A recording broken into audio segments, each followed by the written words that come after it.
Përshëndetje dashur shikues, mirë se vini në Agora News. Do të flasim mbi atë që po ndodh në VMC, mbi protestën, qëndrimin e Edi Ramës, por edhe raportet e tij me faktorin ndërkombëtar nisur nga samiti i fundit i NATO-s në Turqi, dhe nëse Edi Rama do të goditet tashmë nga faktori ndërkombëtar, duke qenë se raportet e tij janë ftohur sa i përket me administratën amerikane apo qoftë edhe me Turqinë. Për të folur për këtë çështje ne kemi të ftuar general zotin Det Prenga. Zoti Prenga, përshëndetje. Përshëndetje, faleminderit për ftesën. Zoti Prenga, si e keni parë tashmë Edi Rama në raport me ndërkombëtarët, konkretisht me administratën amerikane, por edhe me Erdoganin, ku duket se tashmë nuk janë më ato raporte që kanë qenë dikur? Unë mendoj që është e rëndësishme për një vend dhe në veçanti për liderin, cili do qoftë ai, në cili do pozicionim që ka majtas, djathas apo edhe në mes të tyre, jo vetëm për vendin tonë, por për të gjitha vendet. Kjo është për të vlerësuar dhe mbetet gjithmonë prioritet se si marrëdhëniet edhe vetë vendi do të vazhdojë në ecurinë e zhvillimeve demokratike. Natyrisht që është krejt e thjeshtë dhe e lehtë për të kuptuar nga pozicionimi dhe qëndrimi dhe mënyra e komunikimit edhe vetë statura dhe, si mund të themi, gjuha e trupit flet, se cilat janë qëndrimet e ndërkombëtarëve ndaj kryeministit shqiptar. Themi me bindje që në pamje të parë nuk është ajo vlerësimi dhe kujdesi e vëmendja që ka qenë dikur në fillimet e punës së tij si kryeministër i zgjedhur në vitet 2013 edhe vazhdimi për një farë kohë, pasi ndërkombëtarët tashmë kanë arritur të dallojnë qartë jo vetëm nëpërmjet protestës që ka hyrë në dytën e 46 sot, por që jam i bindur që edhe në kontakte direkte drejt për së drejti, por dhe mbi informacione që kanë marrë nga përfaqësitë e tyre të akredituara në Tiranë, kanë parë që Edi Rama ka retushuar e ka ngritur dy Shqipëri, pra ajo reale që është dhe e jetojmë ne çdo ditë, dhe një tjetër virtuale për ndërkombëtarët nëpërmjet propagandës së tij dhe makinerisë së madhe të paguar nga taksapaguesit shqiptar të inteligjencës artificiale për dhe të rrjeteve sociale, por për fatin e tij të keq dhe të popullit shqiptar të mirë, do thosha që protesta ka qenë një nga shkaqet kryesore që e ka thyer këtë raport jo më në favorin e Ramës, por në të kundërtën e saj, pasi në çdo cep të botës, nga do mediat prestigjioze kanë arritur të pasqyrojnë vërtetësinë dhe protestën, ose do themi frymën e protestës të organizuar në Tiranë, pa çka se kryeministi po bën të gjitha përpjekjet pa kursyer as gjakun e djersën e mundin e shqiptarëve për të organizuar siç ishte ai koncerti i Kanye West, që e solli në Tiranë, për të paguar edhe për t'i mbyllur atij gjitha fitimet, se i vetmi është i pari këngëtar miliarder dhe ka nevojë edhe për paratë e taksapaguesve shqiptar në Tiranë, vetëm e vetëm për të tërhequr vëmendjen dhe për të shkputur vëmendjen nga gazetat dhe televizionet prestigjioze ndërkombëtare që janë përkushtuar dhe kanë përhapur jehonën e protestës. Kjo, siç ju e theksuat në fillim, u pa edhe në takimin e zhvilluar datën 7-8 të samitit NATO-s në Ankara, se kush ishte Edi Rama dhe sa vëmendje i kushtuan liderit e tjerë pjesëmarrës të 31 vendeve anëtare të NATO-s. Kjo tashmë ai edhe kushdo tjetër duhet ta kuptoj që ka një zhvillim, një linjë, një zhvillim ka dhe një fund, pa çka sa ata nuk duan ta pranojnë për fatin e keq të tyre dhe tonin bashkë. Zoti Prenga, në samitin e NATO-s ka pasur dy momente. Momenti i parë, pra sa i përket Edi Ramës, momenti i parë ka qenë kur Edi Rama mbërriti në Ankara dhe nuk u prit në aeroport nga presidenti turk Recep Tayyip Erdogan, dhe momenti i dytë ka qenë kur ai ndodhi kreti vetëm në tavolinë dhe liderët e tjerë komunikonin midis tyre, dhe konkretisht më shumë me presidentin amerikan Donald Trump, dhe Edi Rama ishte kreti vetmuar. Ju si lexoni këto dy momente? A janë këto një goditje për Edi Ramën në këtë rast? Është krejt normale dhe për çdo qytetar me formimin më minimal të lexojë atë çfarë vërtet pasqyrohet nga mënyra, qëndrimi dhe vëmendja që i është kushtuar kryeministit shqiptar nga pjesëmarrësit e tjerë dhe liderit e vendeve anëtare të NATO-s në Ankara. Kjo nuk është e papritur, kjo nuk është çudi, kjo nuk është surprizë, kjo është thjesht dhe vetëm produkt i punës së tij konkretisht, pra produkt i asaj çfarë Edi Rama ka bërë, jo vetëm me shqiptarët, por edhe me ndërkombëtarët. Pasi qëndrimet e tij, unë nuk duhet të sjell fjalë për fjalë në vëmendje sepse nuk mund t'i them ato çfarë Rama ka thënë në mandat para se të zgjidhesh në mandatin e parë presidenti i Shteteve të Bashkuara të Amerikës Donald Trump. Dhe sot ai kërkon për të retushuar qëndrimet e tij dhe mendimet e ato çfarë ai ka shprehur, kërkon me një servilizëm të shtirur, do thosha, të pavend, që të mund të dale për krah, thjesht dhe vetëm jo se i pëlqen Trumpi apo të tjerët, por thjesht dhe vetëm për të shpëtuar veten dhe për të qëndruar në atë karrige të kryeministrit sa më gjatë të jetë e mundur, pa çka dëmeve që i ka shkaktuar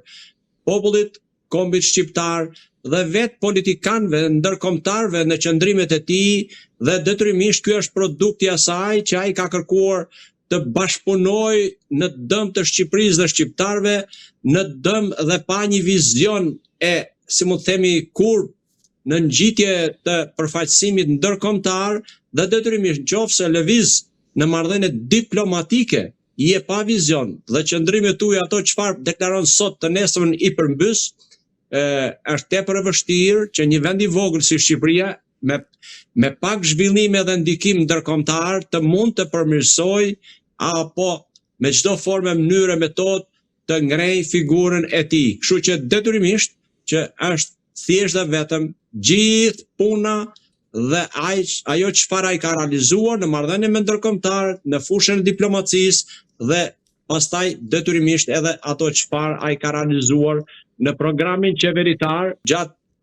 pothuajse 13 vjetëve qeverisje, do thosha me dorë të hekurt, jo me dorë të hekurt për të ngritur një qeveri në shërbim të qytetarëve, po me dorë të hekurt, do thosha të kundërtën asaj që bëjnë vendet demokratike, me dorë të hekurt ndaj qytetarëve të tij. Zoti Prenga, si e keni parë evoluimin, po themi, të raporteve mes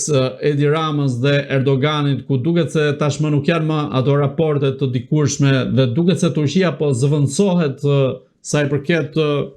raporteve mes dy vendeve apo dhe bashkëpunimit në nivel ushtarak apo edhe në sektorë të tjerë?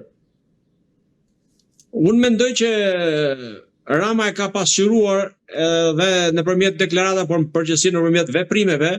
që është një partner jo i qëndrueshëm, jo i besueshëm. Sepse linjat themelore të partneritetit strategjik dhe të partneritetit me shkëmbime reciproke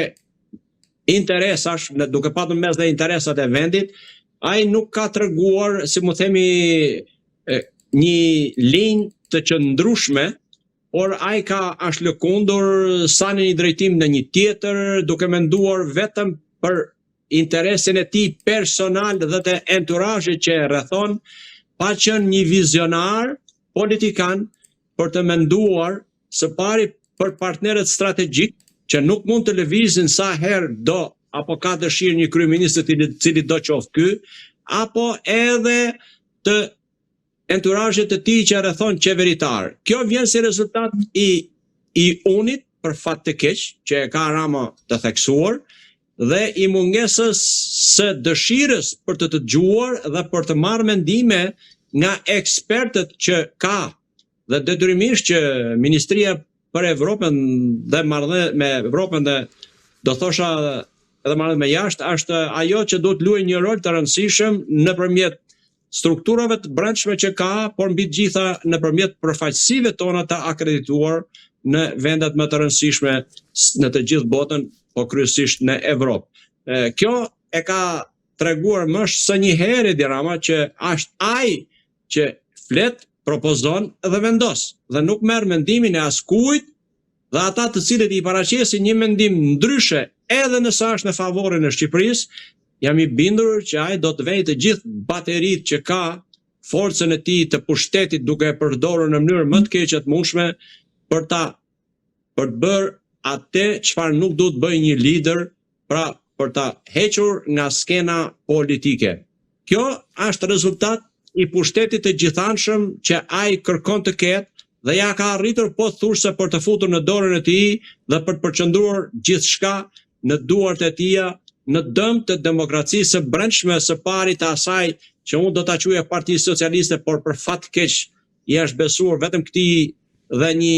si më themi, qete të vogël që do ta quajë në formën një bande brenda saj, pra duke filluar që nga jeta e brendshme dhe, si më themi, demokracia e brendshme e partisë, atë pastaj e ka transferuar me një pushtet të padiskutueshëm në qeveri dhe të gjitha strukturat dhe institucionet e tjera të shtetit shqiptar, me ndikim do thosha negativ që do të ketë pasojë jo vetëm sot, po të ketë pasojë edhe në të ardhmen për sa i përket demokratizimit të jetës në Shqipëri. Zoti Prenga, në këtë rast me zhvendosjen e këtij raporti mes Shqipërisë dhe Turqisë, a mendoni se i jep hapësirë më shumë Greqisë për të përforcuar ambicjet e saj kundrejt Shqipërisë dhe për të, po themi, realizuar ato interesat e saj të kahershme? Është e kuptueshme që boshllëk në gjithësi nuk ka. Dhe detyrimisht që ai boshllëk apo ajo pjesë që është mbushur deri dje në marrëdhëniet diplomatike shumë miqësore e vëllazërore me Turqinë dhe Erdoganin, detyrimisht që do tentoj ta zej dikush tjetër dhe ai të cilin do tentoj ta zej dhe që ka ndikuar drejt për drejtë me përkeqësimin e marrëdhënieve me shtetin turk dhe personalisht me presidentin Erdogan, kam bindjen që është ndikimi i diplomacisë greke dhe detyrimisht që kjo është në një farë mënyrë njeriu duhet të jetë aq më tepër diplomati dhe qeveritari duhet të jetë shumë i kujdesshëm për të mbajtur në ekuilibër marrëdhëniet me shtetet, me fqinjet dhe siç e përsëritja pak më lart pjesën e partneritetit strategjik. Nuk mund të luhet me këto gjëra sepse je duke luajtur jo me fatin e një personi as një kryeministi, por luan me fatet e një vendi dhe një kombie për më tepër. Dhe në këto kushte kam bindjen që edhe në këtë pjesë kryeministri nuk është se merr mendimin e ndokujt, por ai si i gjithanshëm, si universal, si i ditur dhe i dërguar i Perëndis në tokë, tashmë ai bën gjithçka, vendos për gjithçka e nuk pyet se cilat do të jenë dëmet dhe pasojat për vendin sot dhe në të ardhmen. Ndërkohë, në Shtetet Bashkuara të Amerikës, kongresmeni Joe Wilson ka kërkuar hetime lidhur me lidhjet e mundshme të qeverisë shqiptare me trafikun e drogës, apo lehtësimin që kjo e fundit mund të ketë krijuar trafikun ndërkombëtar të drogës. Ndërkohë, nga ana tjetër, Gjermania dhe konkretisht eurodeputet gjerman janë mbështetjet protestës dhe janë të rrept sa i përket me qeverinë shqiptare. A mendoni në këtë rast se ka një lëvizje paralele mes Shtetet Bashkuara të Amerikës dhe Gjermanisë sa i përket pjesës Bashkimit Evropian, që është një nga vendet më të rëndësishme për ta kanalizuar goditjen ndaj Edi Ramës dhe nëse nuk i vjen nga protesta në vijimësi goditja, a mund t'i vijë nga Amerika dhe Gjermania? Unë mendoj që të gjitha vendet përgjithsisht ruajnë një balancë dhe shikojnë zhvillimet politike të brendshme të një vendi dhe në përputhje me to ata ndërtojnë edhe, si mund themi, misionit për situatën e krijuar. Protesta që ka hyrë në ditën e 46 ringjalli shpresën dhe riktheu besimin tek Shqipëria dhe shqiptarët. Jo vetëm brenda vendit tam, por edhe tek shqiptarët tjerë që jetojnë në të disa shtete për rreth e kufi me Shqipërinë. Natyrisht që kongresmenët, parlamentarët e vendeve të ndryshme, edhe qeveritarët e shikojnë dhe e ndjekin me shumë vëmendje këtë zhvillim. Elementi i parë që i duhet një vendi është ajo që ne e kërkojmë çdo ditë, por pak e vlerësojmë, është siguria. Dhe siguria e para që është shtylla kryesore është siguria politike. Nëse në një vend nuk ka siguri politike, ka pasiguri, atëherë të gjitha të tjera që vinë, siguria dhe mbrojtja personale, rendi dhe qetësia, siguria shëndetësore, siguria ushqimore, siguria arsimore, siguria ekologjike, të gjitha llojet dhe tipet e tjera me të cilat ne do të jetojmë e jemi të detyruar të jetojmë në 24 orë non-stop 7 ditë javës, janë të lidhura me atë çfarë i paraprin. Dhe ajo çfarë i paraprin në krye të kolonës është siguria politike. Për fat keq, siguria politike në Shqipëri ka qenë prej kohësh e lëkundur dhe ajo nuk mbillde besim e shpresë për shqiptarët. Ky ndikim tashmë ka shkuar në kancelarit evropiane dhe në Kongresin e Shteteve të Bashkuara të Amerikës. Detyrimisht që elementet antar të Bashkimit Evropian, të Parlamentit Evropian dhe të parlamenteve përkatëse respektive të vendeve, si dhe kongresmenët, nuk mund të qëndrojnë në heshtje, nuk mund të rinë në heshtje, dhe detyrimisht nëpërmjet deklaratave, nëpërmjet formave tradicionale që tashmë njën të reagimit, ata do ta shfaqin reagimin e tyre. Dhe jam i bindur që fryma e protestës, objektivat e protestës, misioni i protestës është në unison të plot dhe do të vazhdojë të jetë përmetutje në bashkëpunim të ngushtë me ndërkombëtarët, sepse për të ndryshuar apo të sjellë diçka ndryshe në një vend, është e pamundur që të realizohet pa bashkëpunimin dhe mbështetjen e ndërkombëtarëve, duke filluar nga ato të akredituara në Tiranë dhe për të vazhduar pastaj në kancelaritë si evropiane ashtu edhe të Shteteve të Bashkuara të Amerikës. Kështu që unë shpresoj, besoj dhe uroj që kjo të vazhdojë më tutje dhe të rritet ky lloj bashkëpunimi dhe të qartësohet më tutje edhe misioni real i protestës nga organizatorët, sepse kjo është ajo që e mban frymën ndezur dhe thith qytetar që t'i bashkohen kësaj proteste për realizimin e misionit të madh.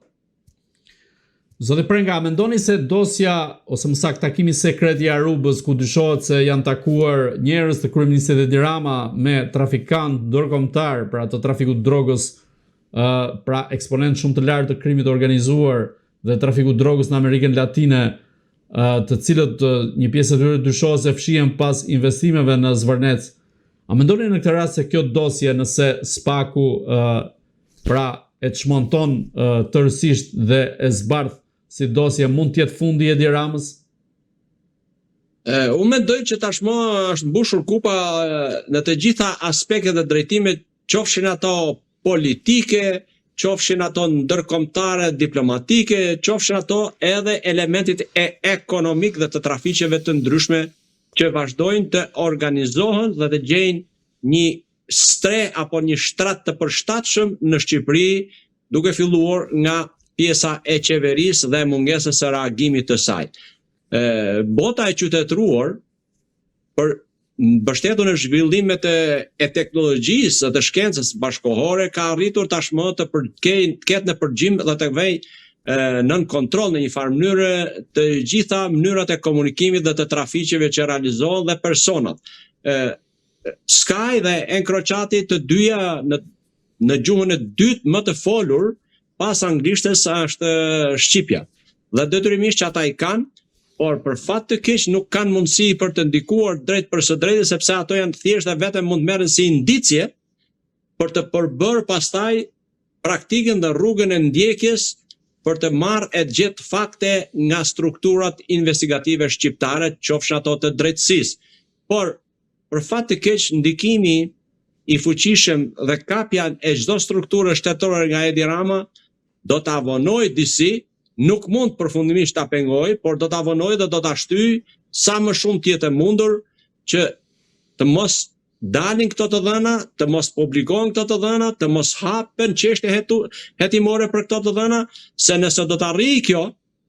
por unë jam çik skeptik në këtë fushë, atëherë detyrimisht që kjo do të jetë fundi, jo vetëm për këtë arsye, fundi i Edi Ramës si politikan, si kryeministër dhe i vetë qeverisë që e rrethon. Kam bindjen që kjo do të realizohet, por është thjesht dhe vetëm çështje kohe. Edhe detyrimisht që këtu edhe vendet e Bashkimit Evropian, vendet partnere, me shërbimet e tyre, qoftë dhe për drogën, qoftë edhe për element të tjerë që janë në kundërshtim me ligjit ndërkombëtar që ne kemi nënshkruar, jemi bërë pjesë e konventave të ndryshme, por dhe me ligjet tona shqiptare, janë penguar. Me gjithë se kanë patur informacione, janë penguar, ose më saktë janë dekonspiruar aksionet e ndryshme, dhe për këte ka dhe zëra, unë nuk kam në informacion të them të asil si fakt, por ka dhe zëra, që për shembull njëri nga vendet e Bashkimit Evropian më të fuqishëm, Gjermania, ka shkputur dhe bashkëpunimin me strukturat e policisë së shtetit shqiptar. Për këtë fakt, sepse ka ardhur me fakte atje, ka ardhur me përgjime dhe kur kanë vajtur për të ekzekutuar një, si më themi, operacion, janë dekonspiruar operacionet, si lidhet bie fjala elementet e drogës, elementet e call centrave, të cilat kanë gjetur vetëm ambientet në të cilat nuk janë ndaluar personat përgjegjës dhe ata cilët e organizojnë. Dhe kjo për një sy qytetari të vëmendshëm, por edhe një sy shtetari të vëmendshëm, konkludon se strukturat me të cilat bashkëpunojnë vendet partnerët e Bashkimit Evropian janë të tradhtuara për sa kohë nuk arrihet ekzekutimi dhe kapja e vënia përpara përgjegjësisë e drejtësisë, elementet të cilët merren me këtë lloj kontrabande. Kjo është pjesa që e ka rënduar pozitën dhe vazhdon të rëndoj pozitën e kryeministrit shqiptar në arenën ndërkombëtare. Kjo qëndron edhe tek pjesa e trafiqeve të drogës, se trafiqet e drogës mu si qytetari thjesht më duket sikur nuk ka kontroll. Ajo ka kontroll dhe dihet linja se ku niset, ku përfundon dhe kush janë sasitë e kush janë përfituesit. Është totalisht në një investigim të plot dhe në atë moment kur, si më themi, mbushet kupa në zhargonin popullor, atëherë strukturat veprojnë në përputhje të plot me fakte. Zoti Prenga, një eksponent i rëndësishëm si Albin Kurti sillet në politikën shqiptare, krijohet retorik me të ndërtohen akuza e tjerë me radhë, qoftë nga kryeministri Edi Rama, por së fundmi dhe nga Taulan Balla në parlament. Në këtë rast, a është vërtet Albin Kurti një eksponent politik që po ndikon në fundin e Edi Ramës, apo është duke ndikuar sa i përket elementeve që mund vinë nga vetëvendosja në protest, apo është kredi shkputur, nuk ka lidhje me zhvillimin në Shqipëri? Është tepër e vështirë për të thënë një definicion përfundimtar apo të saktë në këtë rast, por ne po flasim mbi bazën e hamendësimeve pasi fakte nuk kemi dhe po japim një opinion. Unë do thosha që të gjitha vendet rreth Shqipërisë për zhvillimin dhe situatën politike, por në veçanti protestës, kam bindje që nuk janë pa ndikim.